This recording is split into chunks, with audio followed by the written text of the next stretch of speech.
Welcome back, everyone. It's time for Hot Topics. Clearly something that Rhiannon and I can both relate to, and maybe you can too. We're talking about women and sleep, a new survey that talks about how many women feel like a good night's sleep really does affect their overall health, and really scary statistics and talking about how few women do get. I'm not even talking about how many. 4, maybe 5, more 4, maybe 5. I'm asleep right now. What? I'm asleep right now. Well, you do have a 1-year-old. But I kid you not, there are days where I get home and I'm like, I don't remember half of what I did. It's just like you just feel like you're just kind of floating through. That's not good. Right. I'm definitely starting to feel it. And it's not like I got a ton of sleep before. I was never an 8-9 hour a night sleep kind of girl. That's me. I like to get 8 or 9 hours, but I don't. I typically get about 7, and lately, I feel lucky when I get 7. Yeah. Lately, you haven't been getting a lot of sleep, though, right? I could not sleep last night. Yeah. If I seem a little chilled today, that's because I could not sleep last night. I don't know why. I don't drink during the week. They say alcohol can keep you up. Right. Don't drink, don't work out late. None of that. I just couldn't sleep. Well, maybe you're in one of these categories. Let's diagnose you here, okay? 68% of American women admit to sleeping less than the recommended 8 hours of sleep. So let's just put that I don't out even there. know that I know one woman that does sleep 8 or more hours. And if I do, I'm coming over to spend the night.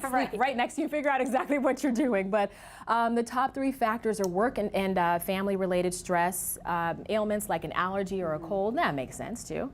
And then uncomfortable mattresses or pillows. I'm going to say mine's probably stress. Yeah. And I think that's what a lot of women deal with. Mind is racing. You're thinking about a lot of things. That would be me too. You're thinking about what you have to do the next day, which you didn't finish that day. But the worst sleepers apparently include divorced and separated women. I can see that. Because your stress levels go way up when you get divorced, when you get separated. So that makes sense. Also, non-professional women. This one actually really surprised me. It seems women who work outside of the house, like us, actually get a better night's sleep than women who either work inside the home or stay-at-home moms or things like that. I'm no scientist, but here's my theory on that. Did you know that? Wake up.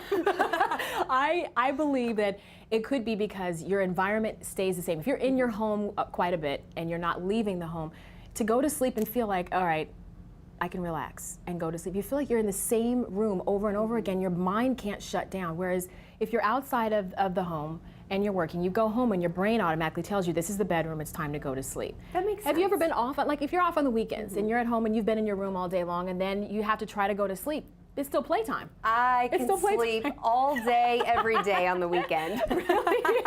It's funny because I get up so early during the week and they say normally you stick to that same schedule your body does. I can sleep till 10, 11 o'clock on the I don't have kids yet, so I'm trying to get it all in while I can. But I can sleep late. Does not work. Everyone always tells you, get your rest now, like you can store up your sleep. Like you can bank it, nice. and then it's going to be able to come out later. But yeah, it's tough. Also interesting in the study, they talked about the different regions. Oh yeah. Northeast women and also West Coast women sleep less than women in the Midwest and the South. Which would explain for the rest of my life why I'll never get any sleep. Those are the only 2 places I've ever lived. And I think it's just because the pace maybe of what's going on. And I think the people in the Midwest and in the South, they know how to slow down. All of it's very interesting. Trying to get another extra hour. You need to get that sleep because we talk about it on the show all the time. It can affect your diet, everything. Exactly. So get to sleep, get some sleep. Let us know how many hours you get to. Go to our Facebook page or tweet us as well. We'll probably be reading it while we're maybe taking a nap. At the bed. Bye-bye.